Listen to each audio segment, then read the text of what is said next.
Doctor আয়ুষের বাড়িতে doctor আয়ুষের স্ত্রী সেজে গেল রোশনাই। তো হ্যাঁ বন্ধুরা, আমরা ঠিক এমনটাই দেখতে পেতে চলেছি রোশনাইয়ের আগামী পর্বের আপডেটগুলোতে। বিস্তারিত জানতে চ্যানেলটিকে সাবস্ক্রাইব করে ভিডিওটি না টেনে প্রথম থেকে শেষ পর্যন্ত দেখার অনুরোধ রইল সবাইকে। গল্পের শুরুতে আমরা দেখতে পাই ডক্টর আয়ুষের বন্ধু সঞ্জয়ের বাড়িতে নিয়ে আসে রোশনাইকে। রোশনাইয়ের হাতে বাচ্চাটি দেখে সঞ্জয়ের স্ত্রী রোশনাইকে বলে, দাও বাচ্চাটাকে আমার হাতে তুলে দাও, তোমাকে আর নিতে হবে না। তখন রোশনাই বলে, বাচ্চাটা ঘুমিয়ে গেছে, আপনি বরং জায়গাটা দেখিয়ে দিন, আমি বাচ্চাটাকে ঘুম পাড়িয়ে দেবো, আপনার হাতে দিতে গেলে বাচ্চাটা উঠে পড়বে। তখন রোশনাই গিয়ে বাচ্চাটাকে আস্তে করে ঘুম পাড়িয়ে দেয়। এরপরে সবাই মিলে রোশনাইয়ের আসল নামটা জানতে চায়।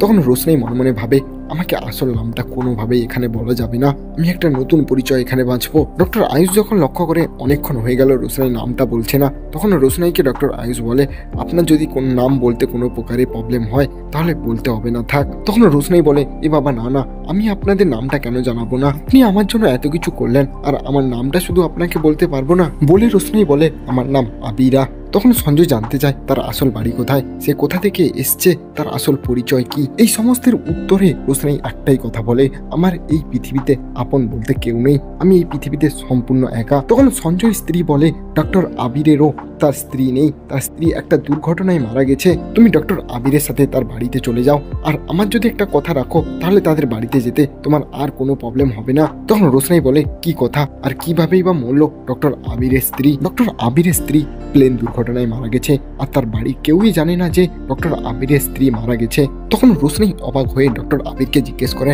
আপনি কেনই বা বলেননি বাড়িতে যে আপনার স্ত্রী আর নেই? তখন ডক্টর আবির বলে, বাড়িতে বুড়ো বাবা মা রয়েছে, এখন বললে তারা চিন্তা করবে, তাই এই ভয়েই আমি বলিনি। তাই আপনি যদি কিছু মনে না করেন, আপনি যদি আমার স্ত্রী হিসেবে ওই বাড়িতে যান তাহলে কিছুটা হলেও সুবিধা হবে আমার। আমি আপনাকে পার্মানেন্টলি ভাবে থাকতে বলছি না, আপনি যেই কদিন থাকবেন ওই কদিনে আমার স্ত্রী নামেই থাকবেন, এতে আমারও সুবিধা হবে আর আপনারও সুবিধা হবে।